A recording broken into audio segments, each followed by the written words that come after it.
just waiting for the, here we go, starting now. All good. All yours, Julia. Hello, everyone. Welcome to our show, Dreaming the New Dream. It's Thursday, 7 p.m. in Brisbane, Australia time. And Jeffrey, Shaw, and myself welcome you to join us. Today's guest is Carolyn Milne, who is an angel whisperer. We are actually still waiting for her to join us in the studio. But while we're waiting for that, I thought I would explain why we invited her today. So when I started doing hypnotherapy and past lives regression, I very soon realized that apart from trawling through subconscious memories and recovering memories that we'd forgotten about, that the process also allows us to connect with spirit guides and even angels. And in fact, it is of such great benefit on our journeys to do that, one of my routine questions for clients when they come in and they agree to do the work is that I ask them whether they have a belief system that someone's protected them that is invisible. And generally, most of the time, people actually do say yes, that they have had that experience. And I personally have had that experience driving down a main road, distracted by the kids in the back of the car, driving into the roundabout, and then kind of closing my eyes because I've just realized that I was meant to give way on the roundabout, but nothing's happened. Or other times when the kids were younger, giving them a bath and watching in horror as they slip, and it looks like the angle is as if they're going to hit their head on the bathtub edge, but miraculously they don't. So I've always believed that there are angels that are taking care of us. And I was very lucky that my sister-in-law introduced me to the angel card readings with Doreen Virtue a long time ago when I first came to Australia. And I was so delighted that I started investigating and connecting with anyone who was able to work with angels. Jeff, have you had any experience? Angels? Yes, with angels. They're called the car parking angels, baby. Tell me about the car parking angels. Oh, I'm sure everybody's had experiences with them. You leave home and you got to go in the city, and of course, it's going to be a bit fraught with bloody trying to get a car park. You can get a car park on the street. That's even it's brilliant because the fees are a lot lower than going into some of those parking buildings. But always go and ask for a car park and boop, they manifest. Mind you, last October, was it, in Brisbane, was Supernova Comic-Con weekend. And I've got my little secret place where I go to, so there's no need for me to ask for a car park, Angel. Well, I get to my place and it's just chock-a-block. And all the side streets, they're all chock-a-block. And I'm thinking, what's going on? And so I had to put the thought out and ask for a car parking, Angel. Next second, I was driving around past the convention centre and I ended up going on Russell Street and boom. In Melbourne Street there's a pub. And just beside it, I didn't even know there was a car park in there. And it's only it's $12 or something for a whole day. Yeah. That's pretty good. Yeah, because if you go to the convention centre, it's like, 3 hours there is about $40, isn't it? Yeah, so there you go. Yeah. Perfect. So I understand. That's how I started as well, was with parking angels and guardian angels and just tuning in. And I actually met Carolyn Milne as a Reiki teacher, and she put me on her newsletter, and that's when I realized that she regularly channels angels. And I've been following her newsletters for many years now. They're always on the spot, full of love and guidance, which is what the archangels do. And I'm very happy for her to be joining us. Is she backstage, Jeff? No. Oh, she says she is. Okay, we might have her. Don't know what to do. What she has to do is just click the link and it'll come in, and I'll just accept her in there. You know? So what do you want me to tell her? Just click the that URL link that's come through on the blog. Yeah, she says she's backstage. No, she's not there, though. Anyway, so Carolyn Milne, the radio station angels haven't turned up, mate. No.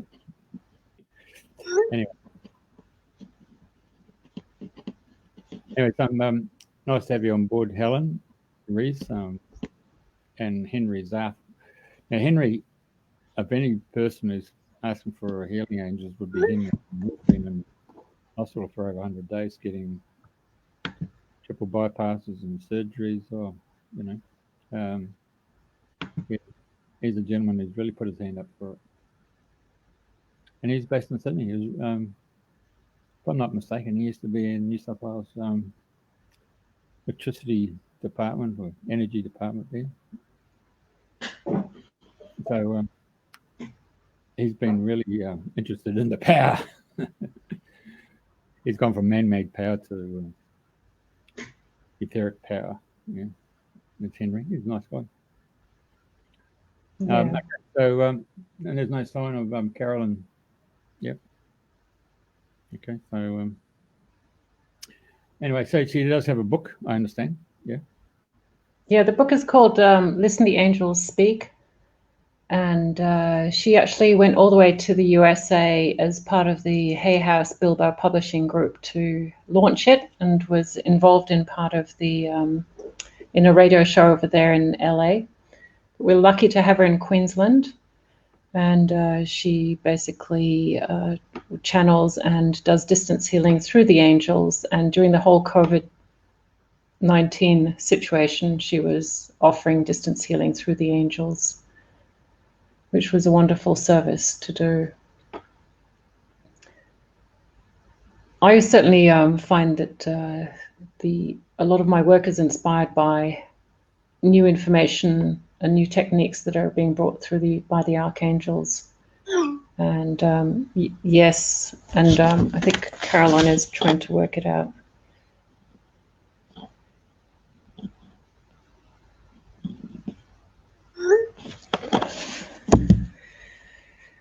So let me know if you can see her. Meanwhile, perhaps for the listeners that we have today, do you have any particular questions or experiences with angels that you would like to share with us? Okay, so while I do the questions, I might just pull up the cover of that particular book, yeah? Okay. Because it's quite awe-inspiring, isn't it, once I started getting into it.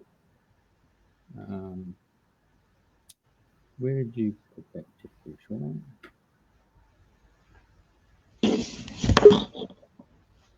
Here she comes. Okay, great. That was very difficult. Oh, well done, Carolyn. We're looking gorgeous nevertheless.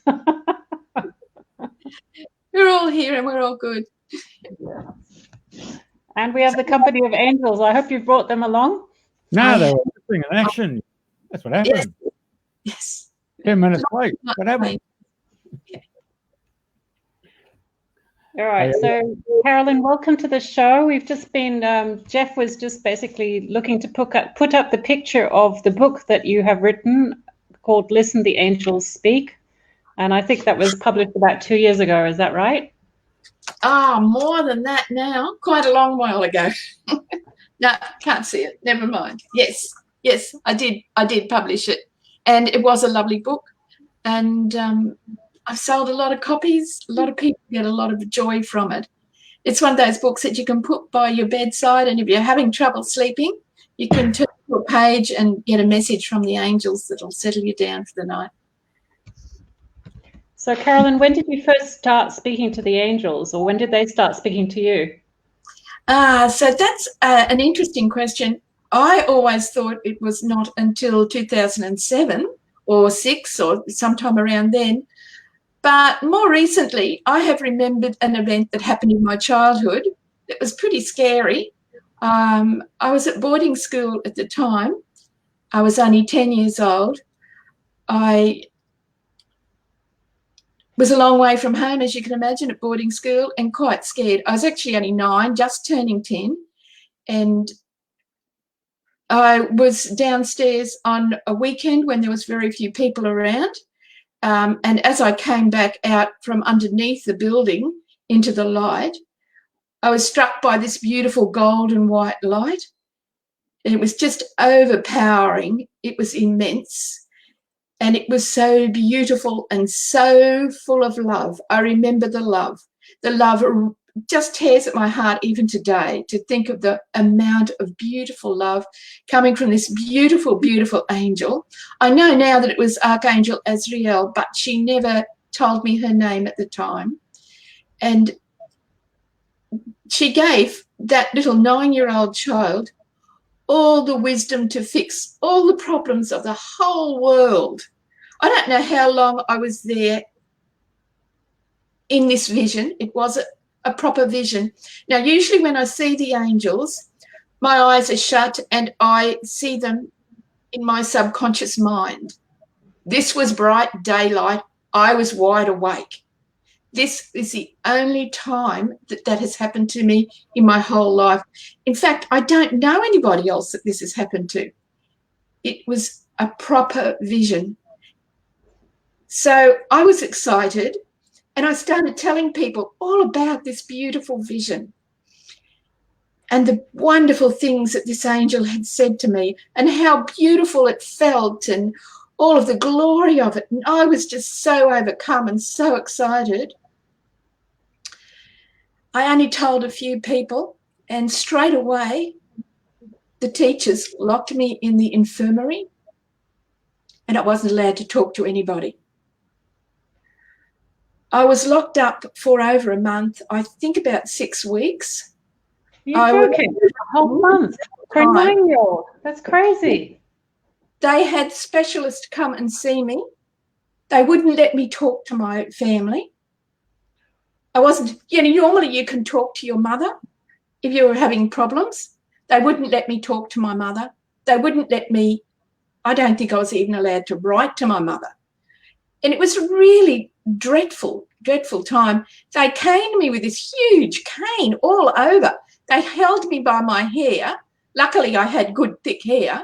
They held me by my hair and just whipped me all over with this huge, big cane on several occasions. It was really dreadful. I had to either admit that I was lying about the angel or I was mad and had to go to an asylum. That was the 2 choices I was given. And I remember after they had belted me with this big cane and I was just stinging all over, I climbed in between the sheets and I put my head down under the sheets and I said, I am not lying. So I was really tough, for a little girl so far from home. I don't know where that strength come from. It must have come from the angel because it was just enormous. The whole dreadful ordeal was just, but now I remember it and now I love it. Now I want all that beautiful wisdom and everything back from that angel. I just loved that angel and still love that angel, and that angel is still with me. Azrael is still with me. Sometimes so much with me that I can feel her with my hands. She's just so beautiful. But they are all beautiful, all of the angels. I've had some remarkable experiences, but that is the one experience of my life but I had forgotten that experience for over 40 years. So after I was belted and locked up for 6 weeks, my mother probably finally came for me and my family. She believed I was lying, that there was no vision. And I went home and I couldn't, it was like another week or something before I could talk to my father about it alone. And when I did, he said, yes, Carolyn, I've no doubt that you saw something. I've no doubt that there was something there. But you can't talk about it, because if you talk about it, they will take you away from us and lock you up in the asylum. This was 1962. So they were pretty primitive back there. Then haven't we come a long way? Little girl who saw an angel today would be loved and cherished. It's all about discrimination, isn't it? Another form of it, isn't it? Yeah, horrendous discrimination. It was all right for the Catholic girls overseas to see the visions of Mother Mary, but it wasn't all right for me to see that angel. It wasn't acceptable. But it must have been given to me for a reason. It must have been, even though I went through a lot of hardship because of it, I would not trade that for the world. I would not want it taken from me. And when did you, so I mean, that would have put off anybody off sort of seeing angels or talking about them. Sort of what happened between then and when you started channeling them for work that made you comfortable with doing that again? What was the journey of healing there? My dad said to me at the time, you've got to put this away for now. For now, it's not acceptable. You've got to put it away. Put it away till you are older. And I must have put it away for 40 years, I think, because, or 50 years maybe, because it's not that long ago that I remembered it. I'm 67 now. I was 10 then. So that's 57 years ago. But it must have been 55 years that I put it away and didn't think about it at all. Then, like 15 years ago, I started doing Reiki, and with the Reiki came the angels. They just came in naturally. Whenever I was working on somebody, their guardian angel was there, my guardian angels were there, Jesus was often there with me, helping me with healing, and I had to accept them because they told me things. They told me on one instance, I met a lady at a service station in a remote outback New South Wales, and I knew straight away that she had a large malignant tumour, and I knew where it was in her stomach. I showed her where it was. Strangely, she believed me. She went straight to a specialist, and next time I saw her, she'd had it removed, and it had been a very dangerous malignant tumour. It had to follow up. Yeah, it's just incredible. So they tell me things. You can't deny when you have wisdom given to you that is true. You can't deny it. You have to accept that they are there. And this happens to me over and over again, that I get the messages. They are there to help somebody, and miraculously that person is helped with the messages. So I've got to believe in it. I've got to believe in that angel. And I wasn't lying. I'm not a liar. I don't lie about it. Yeah. And at the time I said, angels belong to God. You can't lie about angels. I told them that. And I still believe that you can't lie about angels. So that's part of my philosophy now. When I get the angel messages and messages from the divine masters, they are divine. You can't lie about them, and you most certainly can't change them. You can't add your bits to them. You've got to make it as pure as you can. I add, what they look like at the top and how I feel or something at the bottom, but that's always in different writing and always separate from the message. I try to keep the angel messages as pure as I can. And this is part of the deal that I have with the angels, that I do deliver them very clearly. They have shown me other beautiful divine texts that were channeled through from angels, and how they have been changed over the years by people who thought they knew better than the angels. If you're going to change a message from the angel, you must believe that you're better than angels. It's a pretty big ego, isn't it? So one of our listeners has commented that they could always tell when angels were there because they could smell incense burning and tremendous warmth in their chest. What signs do you have? What signs do the angels give you when they want your attention? and then how do they give you the messages? Is it like thought and you start writing it down, or sort of, yeah, how can walk us through the process of how you talk to them and how they talk to you and how you write down their messages? When I'm working really strongly in faith and clarity, and I'm right there in the space, I get very clear words. I can see the angel. I can see the angel talking. I can hear the words, and I can write them down as I go. That's the clearest I get. Sometimes the connection isn't as clear, and I always blame myself. I always think, I've allowed myself to be a bit contaminated, or I'm not right in the zone, or something else. And then it might come as a big block, and I decipher that block of words of it's more an idea that comes. But then I go back and check with the angels if it is correct. I use a pendulum to check if it's correct before I send it out. And it usually is correct. It's usually all wonderful. But sometimes I get it wrong. And sometimes I start channeling one angel and I get interrupted. And when I come back and continue on the message, I might see that my handwriting has changed, or the wording's not in the same vein. And I check with the pendulum, and sure enough, another angel has come in while I've been absent. So you can't be distracted. You have to be really focused in a really quiet place. But it all works out in the end. It all, and I help so many people with these messages.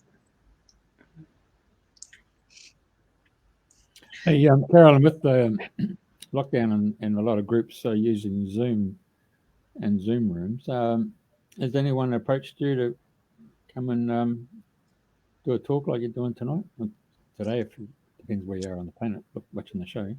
Yeah, no, not really, but a lot of people have contacted me. I've offered free healing for the COVID virus, and a lot of people have contacted me for that, but not groups, no, not talks.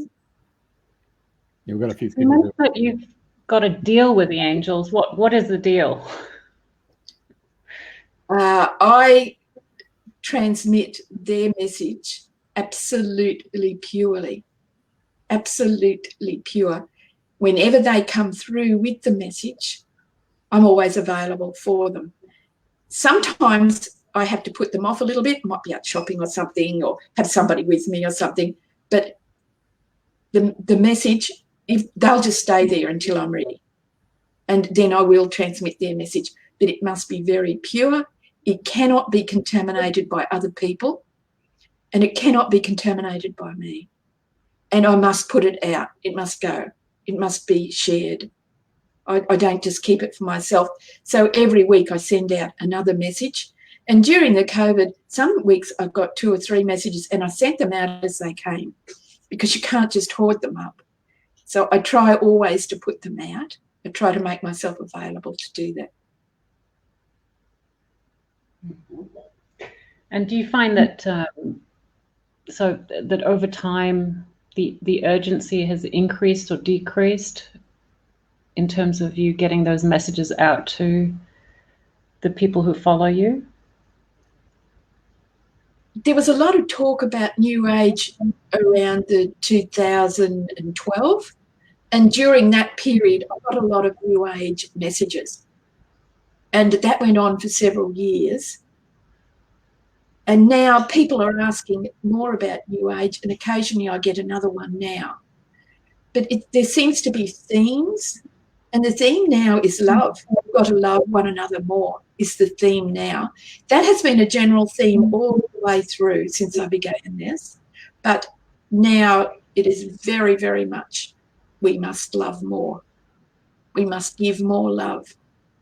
And when you think about all the awful things that are happening in America and the Middle East, you know, if only we could arrange for all these people to be miraculously loving, we could undo a lot of the harm that's happening. And also equality. Equality is coming up big just now. And I think this is about the awful things that are happening in America. All are created equal, divine, and in love. So then the next message is we all have free will. We have the free will to decide our own lives, if we are allowed, of course. Some people aren't allowed to decide what their life is. But the angel message is that it is ours. Free will is ours by divine right. So try telling that to a lot of wives, a lot of children. So many people caught up in horrible poverty and the dreadful factory life, and we hear about people in India and the Middle East. You know, girls in the Middle East can't go to school, and there's so much free will that is taken from us. But that is against our divine right. And when you go against a divine right, you lessen your own soul. You take from your own soul particles, your own soul power. You lessen yourself. So all those Muslim men who are saying girls may not go to school, they are lessening their own soul. When they die, they will not be the big, strong soul that they were born. So we are all born pure. We are all born with the right of free will, and we are all born pure and divine. We each carry within us the spark of divinity. Mm. So with this place being a free will stadium, and you're getting messages and guidance from the angels, have you ever witnessed any intervention of angelic or divine will?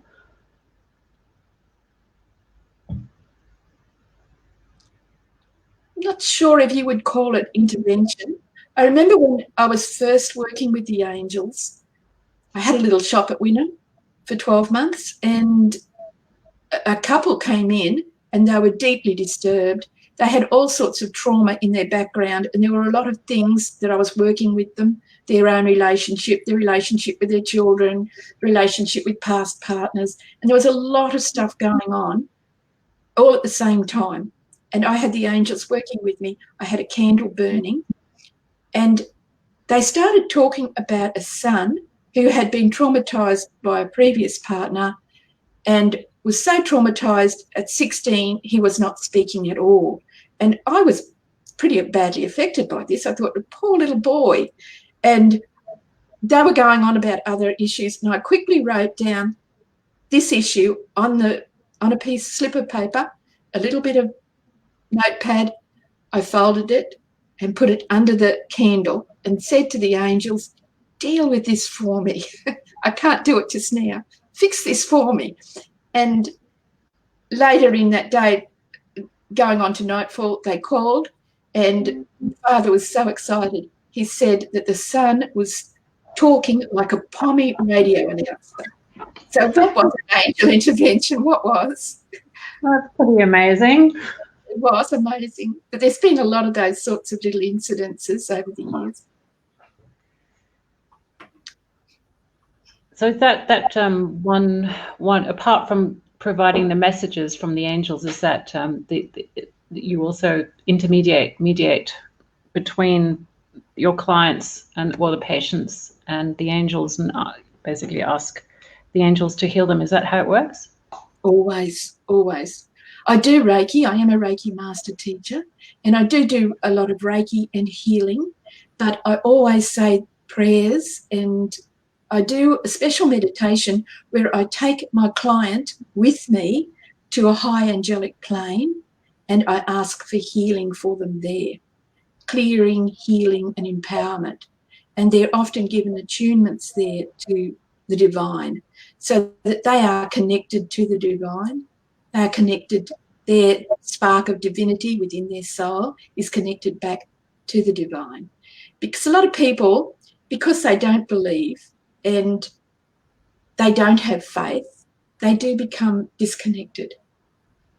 But once they are connected, the tears flow, they're so happy, it just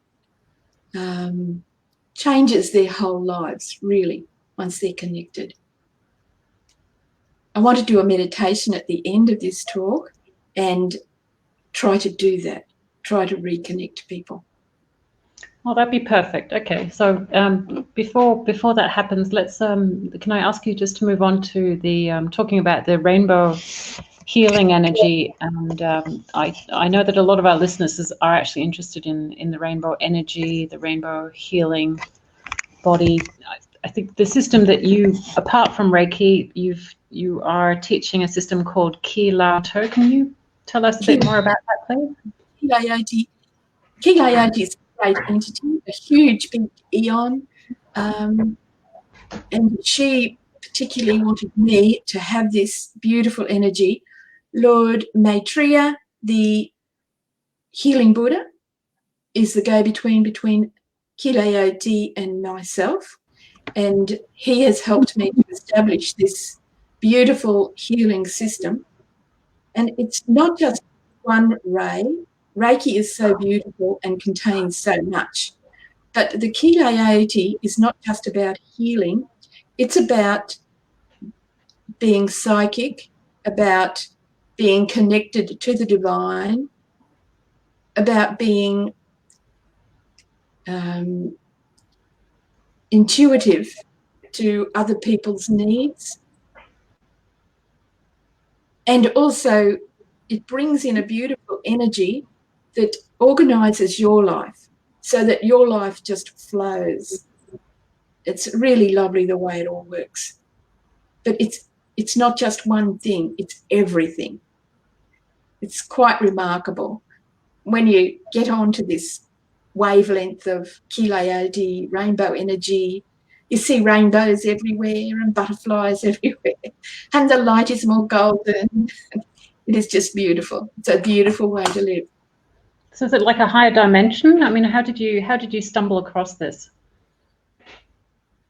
I was taken there in a meditation, and I met the Ki Lao, and the lady that was leading me through this meditation said that she was a higher being, but nothing much more than that. So when I got back home, I started working through Maitreya to establish who this was and what this was all about and why she had come to me. When she came to me, she was this huge being, and I could see her coming like a star towards me. But as she came towards me, I could see inside of her the whole universe. There was whole universes within this entity. And I think that was just explaining to me that this entity was bigger than I could possibly comprehend. Just beautiful, just really, but so complete.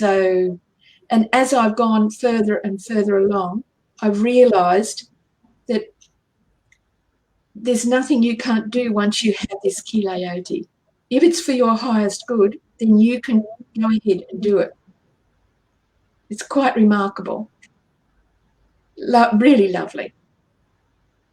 I've just moved houses, and the place I've moved to is just beautiful, just really lovely, and really lovely energy coming up from below. It just sort of seeps into you. It's very lovely, but just perfect for me at this moment. So everything that you want just comes to you as time permits. I must admit that I waited about 6 months longer than I thought I should have for this property, but now everything's just perfect. But the Ki Lao energy I do use for healing, like Reiki, and I use it with my Reiki. And a lot of people call it Reiki, rainbow energy, or rainbow Reiki.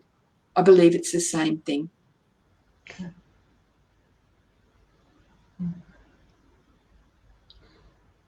And So, just before we go into the meditation, do you have any favorite archangels or ascended masters that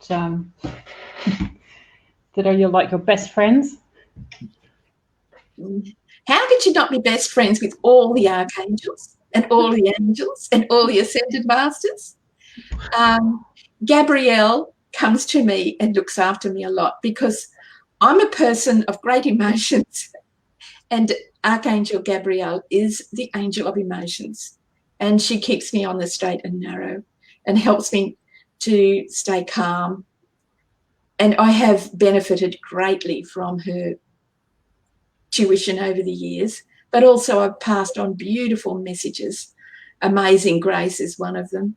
And she's helped me, but in helping me, I pass her messages on, and then she's able to help so many others. Archangel Michael, of course, comes in with his big blazing sword. Many people will not admit even today that that is a sword of unconditional love, and that he is the angel of divine love. They can't accept that. They think he should be some sort of warrior. But no, he's all about love, and his weapon is love. And that was in the last message that I sent out, actually. Jeff, have you had any experiences of Archangel Michael recently? I'm a bit like Carolyn, I suppose. A bit like Henry's been putting some stuff up in the comments here. I think I have a lot of trust, not just faith. Just, I don't know, just the knowing and you looked after, eh? I mean, if I really went and dialed them up and say, excuse me, can I have so-and-so on the line? I'm quite sure I'll get them. You know? But Yeah. I don't do that. I just feel that they're already there. The right person turns up to do the job. That's it. Yeah, I try to step back and let the right person come in to do the job they want to do, because I know they know better than me. So that's another part of it, is stepping back and acknowledging that they are the divine. Well, they can see what's actually going on. I mean, Julia, on Friday, you come over and saw me all that time ago in October, and we just had a chinwag, eh? And then all of a sudden, boom, straight in your face was the Nike symbol, just do it. And that was it. That was it. No contracts, nothing, just total faith. Ease and grace. That's how it works, isn't it? No, Julia. Absolutely. Yep. Yeah, I know. I think sometimes we get a bit hung up. When I first started, there was these big arguments about like whether Archangel Raphael was a he or a she. The same thing for Gabriel and Azrael. But you know, I think they are, to me, they are emanations of the divine and different aspects and qualities of divine. And when I see Archangel Michael, I usually basically see myself that small, kind of sitting on his shoulder. He's big brother taking care of me. And he's usually my go-to, like when I'm in a session and I need us to be doing the work in a space of truth or releasing contracts, is pretty much the first one that I call on, or I know that is guiding me. So it's great. So Carolyn, would you like to take us into the meditation, or is there anything else you want to share? I don't know, Jeff, if the people are asking questions on the live comments that we want to address before we go into the meditation. It's primarily Henry, and Henry is the founder and president of the Australian Spiritual Association.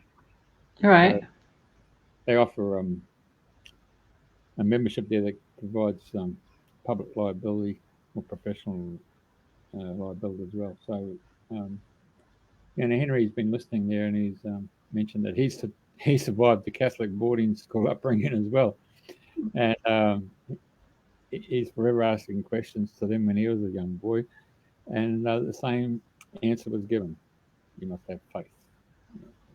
So I'm quite sure he's been quite tickled pink listening to you, Carolyn, realising that you're of the same vintage. Same scenario, whether you're male or female, it's just the way the Catholics. Well, you're Catholic, you were somewhere else, weren't you? Who were you with? Actually, it was an Anglican ladies' college. But I think the age 9 is significant. They always say, that by the time we're 9, after we're 9, we kind of forget what our sole purpose is, what we came here for. And I've actually had quite a few clients who remember situations like that, not as bad as you in terms of the punishment, but one woman I remember, she was in the Catholic school, and it was a day school, and the Protestants were on the other side, and the nuns said, whatever you do, you must not talk to the children that go to the other school. And she couldn't understand the separation. So one day in her lunch break, she talked a friend into crossing the road and visiting the other school. And when she did that, there was this statue of Mother Mary that came to life for her. And it was absolutely beautiful. But when she got back, nobody believed her, and she was in so much trouble for going against the rules and crossing the road. It really burned her a bit. And then I think, as you say, if your mother doesn't believe you, that's like double the trauma. Because all the mothers got their mother network, isn't it? But I guess, as a parent, you kind of just know that they're actually probably trying to protect you, or they're just, anyway, everybody's just doing the best they can. And Carolyn will help us do the best we can with a beautiful meditation now, if you're ready. Hang on a sec, Carolyn. Well, I can't put the meditation on the radio station. I'll have to go back to this normal programming, because we're doing a meditation. And because of the radio and the audio, because we're designated as a tourist radio station, we've got the signs up around the countryside. People can start driving around and just go off to sleep. Could I? Oh, yeah, I see what you mean. So I will talk right through it. Yeah.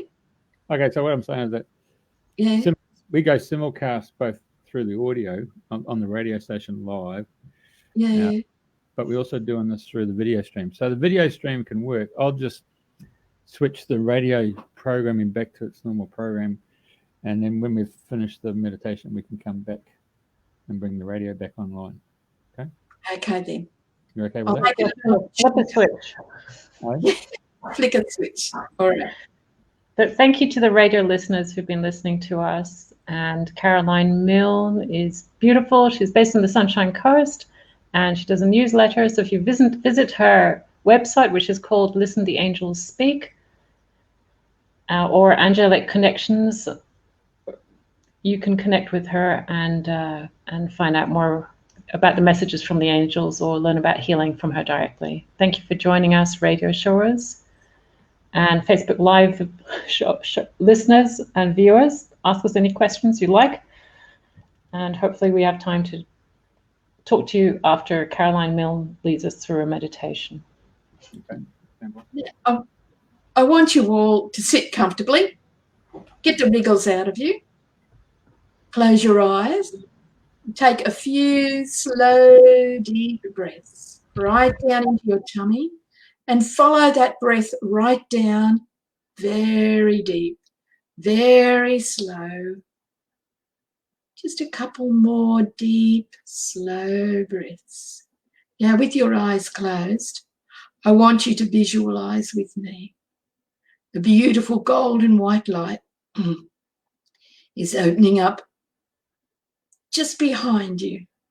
You can just take one step. Don't get up and take a step. I mean, just visualize that you are taking one step backwards and into that beautiful white spotlight, golden white spotlight. Golden white always takes you straight up to the angelic realm. I am there with you in that golden white light, and together we go straight up. It's like beam me up, Scotty, and suddenly we're up in the angelic realm. The angelic realm is very lovely today. Beautiful white light everywhere, beautiful gardens all around, lovely angels with flowers and butterflies, everything that you could ever wish for. The angels gather around you, all of your guardian angels, guardians and guides. They guide you to a beautiful deep blue pool. And you plunge right in, right to the bottom of this pool, in this magical, angelic water. You can breathe. So rest gently on the bottom. This beautiful water will remove from you all that is not yours by divine right, all that you have gathered or had imposed upon you in this lifetime, past lifetimes, and between lifetimes. All that holds you back now is being dissolved from you. All illness, all dis-ease from all of your body, your organs, your cellular memory, DNA, RNA, from your brain, your eyes, your ears, your limbs, your bones, your joints, all being dissolved out into this water and completely dissolved, completely taken from you. All that is not yours by divine right, all that holds you back now. Take a deep breath and let it flow from you. Breathe it out. Now you are light. All the heaviness has gone. Any lumps that you can feel, pull from you now. Any heaviness, remove. You're feeling lighter and lighter, and you're floating more and more to the surface. Now your head's popped out of the surface, and the angels pull you up onto the shore, up onto the bank of the pool.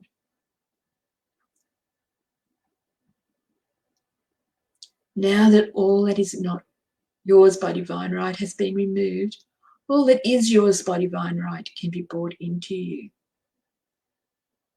The angels are beaming beautiful beams of healing light towards you, filling you with beautiful energy, white gold light from the bottoms of your toes right up to the top of your head. And it spills out of you, filling your aura until it touches your solar star, which is just above your head. And as it does, beautiful stream of gold white light comes down from the divine. This is your beautiful divine connection.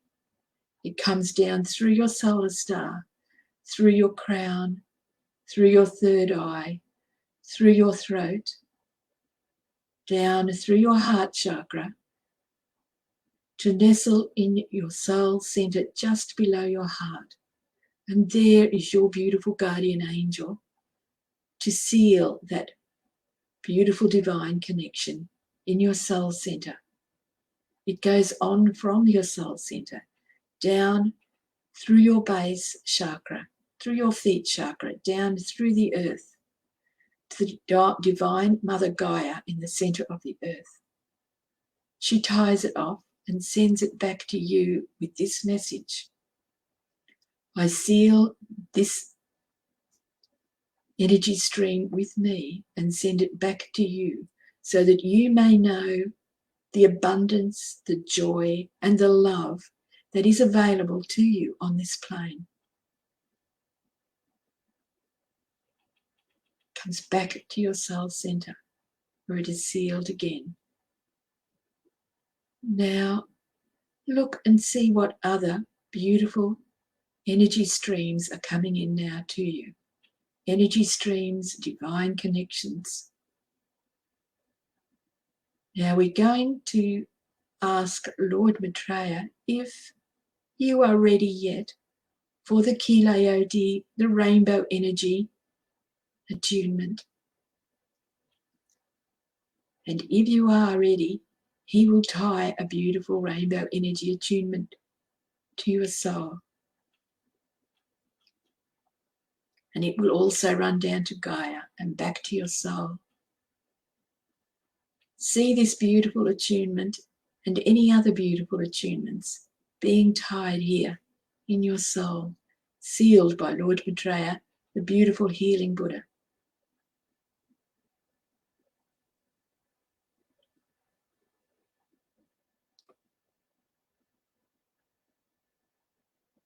And now we ask for a blessing for each and every one of you. The blessing that flows down, the beautiful attunement that you have received, the beautiful divine connection. It flows down that divine connection through your crown, throat, heart. It lands in your soul center and it explodes like a beautiful bliss bomb, filling you with the beautiful divine energy from the Divine Father himself. This time it is white, blindingly white, and it fills you up with purity, with love, with compassion, with joy. And there is peace.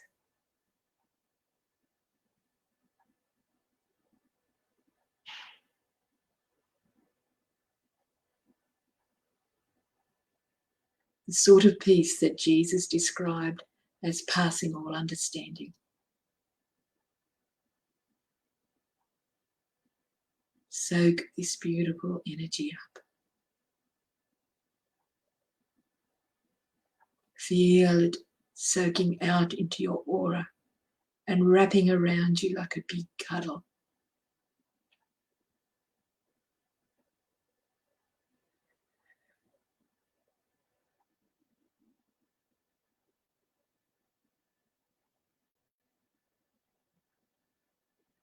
There are beautiful angels all around.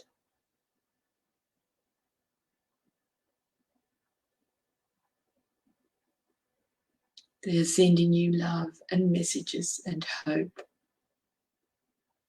and lots of peace.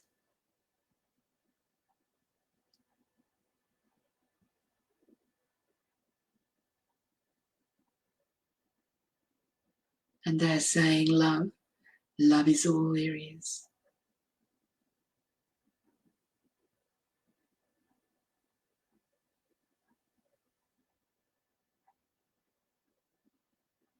Live in love, and you will know true peace, joy, abundance, and happiness.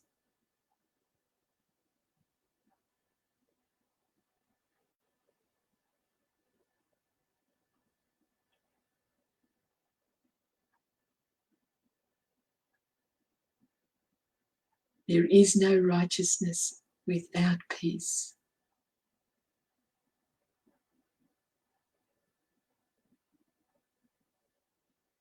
Now it is time for us to return. We are here surrounded by the beautiful angels. Thank your beautiful angels now. Thank them for your lovely healing and divine connections. Thank them for the beautiful divine grace that they have sent to you. Thank the Divine Father. Now there before you is that beautiful golden white spotlight that brought you here. Step forward into that spotlight. And straight away you are transformed back to where you were when you started the meditation. And we are back with you.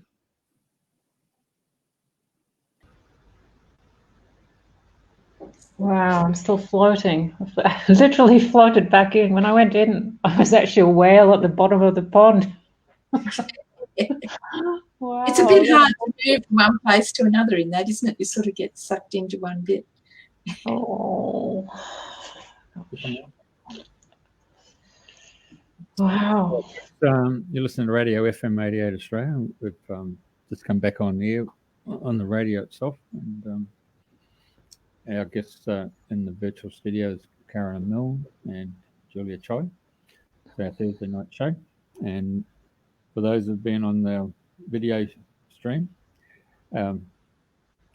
thank you for participating. Okay, now that we've brought the radio station back online, Julia and Carolyn, carry on, mate.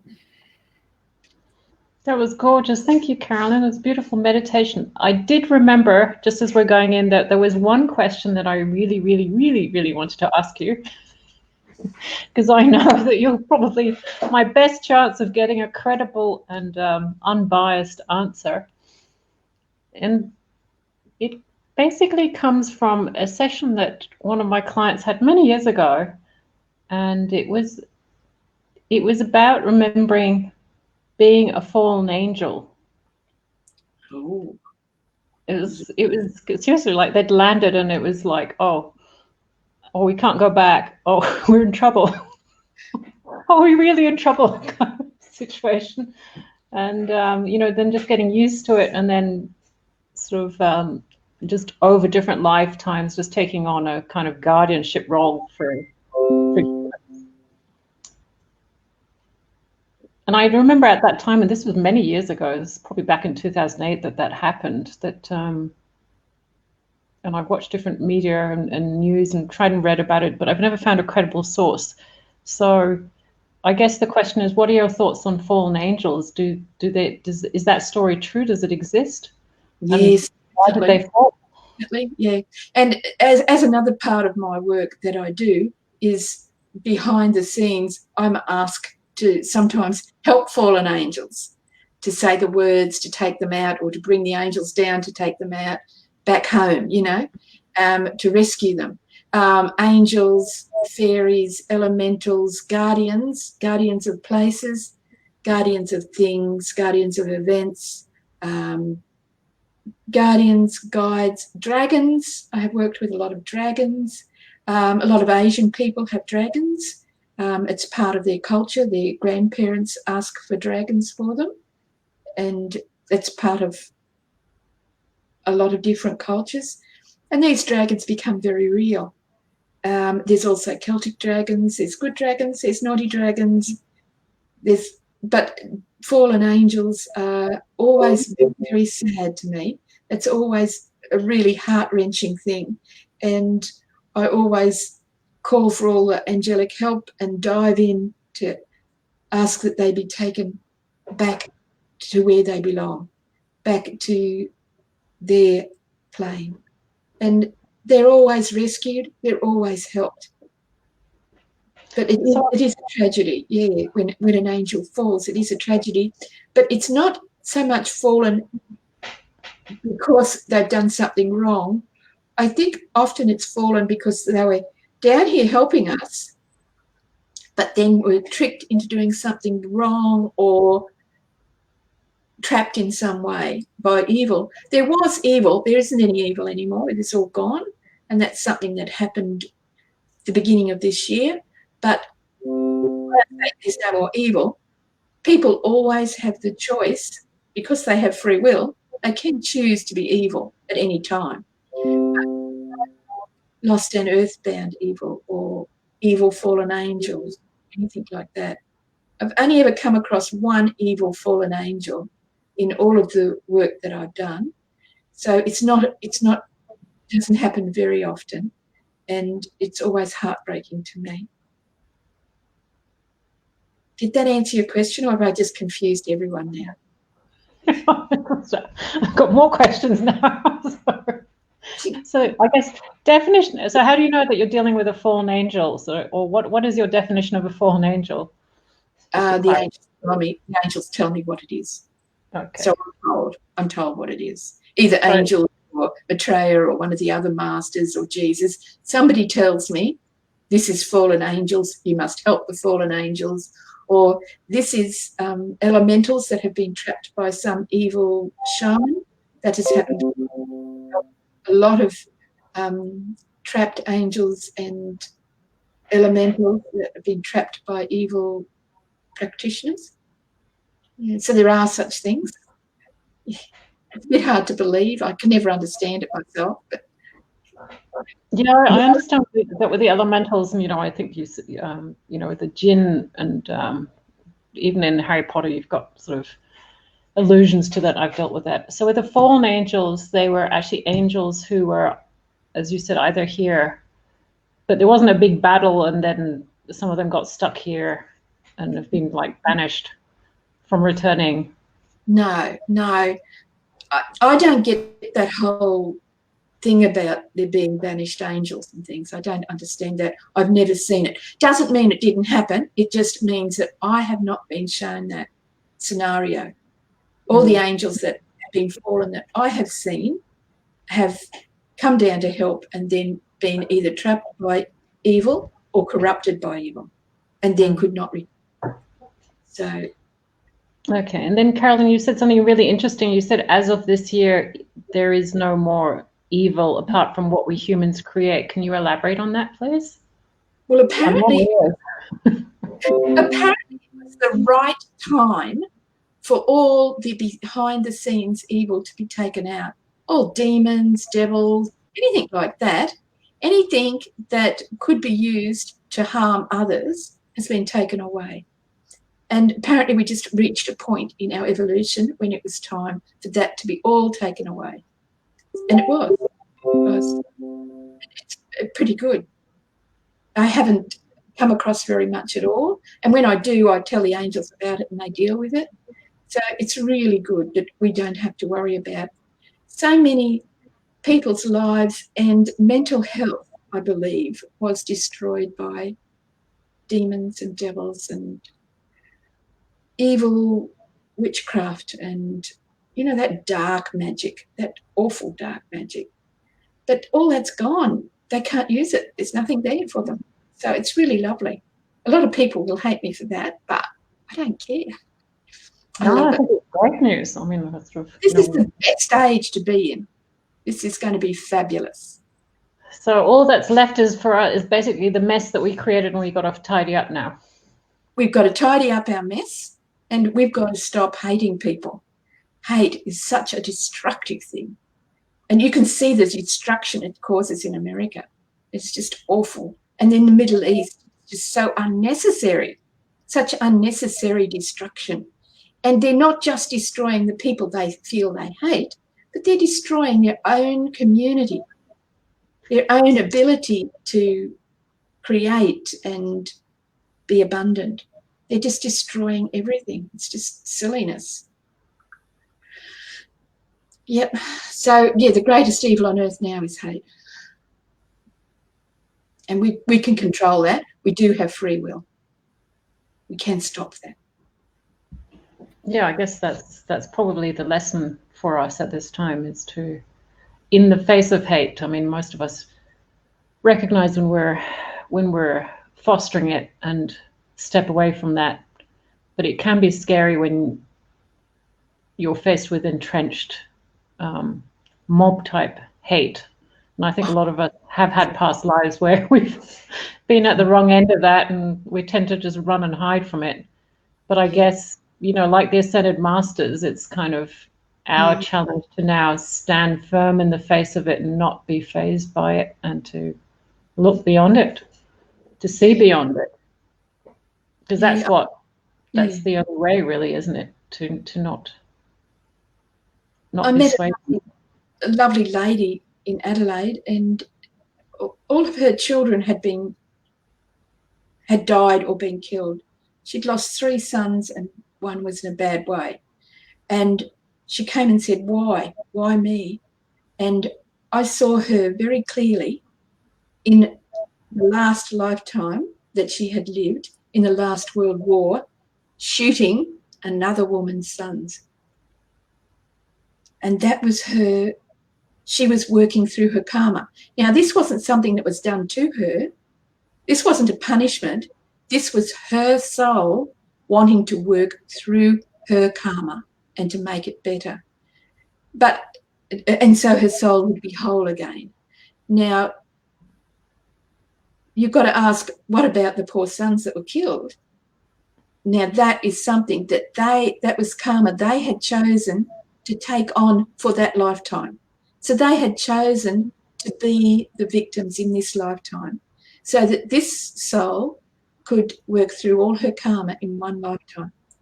So, and you think about all the other souls that are involved in that scenario, her husband, the father of the children, the father of the boys, you know, their grandparents, all of those souls must have agreed to that horrendous lifetime. But this is what happens from hate. This comes from hate. You know, if he had not hated and shot those sons, this would not be her lifetime. She would not have had all that karma to work through. So there is no, you can't just be evil and get away with it.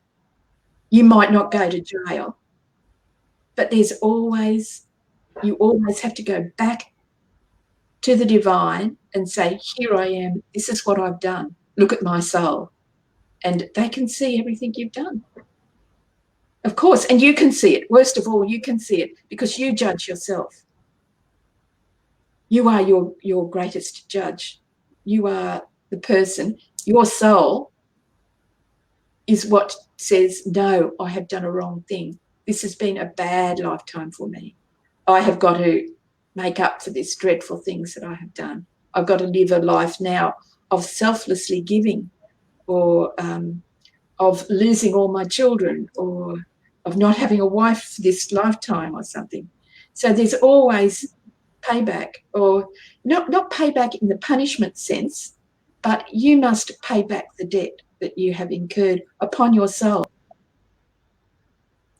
And the big souls that you see blossoming in this lifetime are the souls that have lived many lifetimes without having hated, without having destroyed. That's how you get to be an angel. Ah, there you go. That's the secret recipe. Yeah, I mean, I understand that with the karma because I do past lives, and often we clients get shown lives which explain the misfortune or the quandaries that they're in this lifetime. But I also think that some of us are able to be the avatars this time, and we're actually able in this timeline still to go back and clean up in the other lifetimes and undo and redress and rebalance. But it seems like we have special dispensation to be able to do this now. So it's like everything's been compressed. We don't have to live the whole lifetime, but we can sort of go behind the scenes and change things. But I think the other drive is to connect more, as you brought us in the meditation to the higher realms, to the interdimensionality, for us to be not just acting as actors in a play. Okay, I'm stuck with this play. Yeah. But also to go behind the scenes and remember that that a part of us is it's not limited to its physical form, and that it is connected to the divine, as you did in that beautiful meditation, and as such be a channel for the divine. And when we do that, there's so many more options that are available to us, that rather than our usual sort of tragedies and comics and plays, the normal human life play that we kind of get taught about by the Greeks and the Charles Dickens and the Russian Dostoevskys. Yeah. We seem to relive it, don't we? Over and over and over. Yeah. There is a court of justice that you can go to. Yeah. And you can take your grievances to the court of justice. So if you're not you feel that you've been unjustly treated here on earth, you can do that same type of meditation I did, but when you step in the light, you imagine that you've got hold of the perpetrator of the crime against you, or whoever, however many there are, and take them all with you. All of the bad guys, take them up to the court of justice and just ask Archangel Michael to take them to the court of justice, or King Solomon does a lot of that sort of work. You whiz straight up to the court of justice, big hall, alabaster thrones everywhere, and people sitting in judgment. And it's Mat, the the Egyptian goddess, and King Solomon sit in judgment, and you kneel before them and you put your case. You just say your case. This is what these people did to me, and you show a vision of what they did, like playing a movie in your head of the horrible scene that happened. And then you say, I want justice, and you step back and you let them deal with the case. But when you step back, you have to witness what happens, what they say, and any interactions that happen, but then you are taken out. Now, you always know in your heart, this is the faith part, that injustice has been dealt with. Now, you might not see it in your lifetime, but chances are you will, and you will see that the person who perpetrated that injustice will come a cropper sooner or later, will have to, may not ever pay you back the money, but may have to pay it to somebody else, may lose it to somebody else, or lose a lot more to somebody else, or something of that nature. There's always some comeback to that person when you go to the court of justice. Now, if that doesn't happen, and they get right through life with never having dealt with it, when they go up and their soul faces Judgment Day, then they will lose a lot of soul particles. People who do nasty things lose soul particles, but I believe they lose the soul particles as they're doing the evil deeds. Really evil people, I have looked at their soul particles, their count, and they have no soul particles left. When they go up, they're nothing. They've used it all up. There's nothing left to go to redemption. Does that tie in with the Buddhist idea? I don't know whether it's Buddhist or whatever, but or Tibetan, that you actually have to accumulate Yes. enough what you would call soul particles so that they can float up to the next highest level. Yeah. And the more you have, the higher you go. Yeah. Oh. Well, thank you for sharing that. I'd never heard of the International Court of Justice, and it's given me an idea for somebody I'm working with. I think we're going to try that out. Thank you very much. So, Carolyn, what's the best way for people to get in touch with you? I have a webpage, listentheangelspeak.com.au. Listentheangelspeak, all one word, .com.au, and you can leave me a message there, or you can email me on Carolyn Milne, just as it is spelled, .com.au.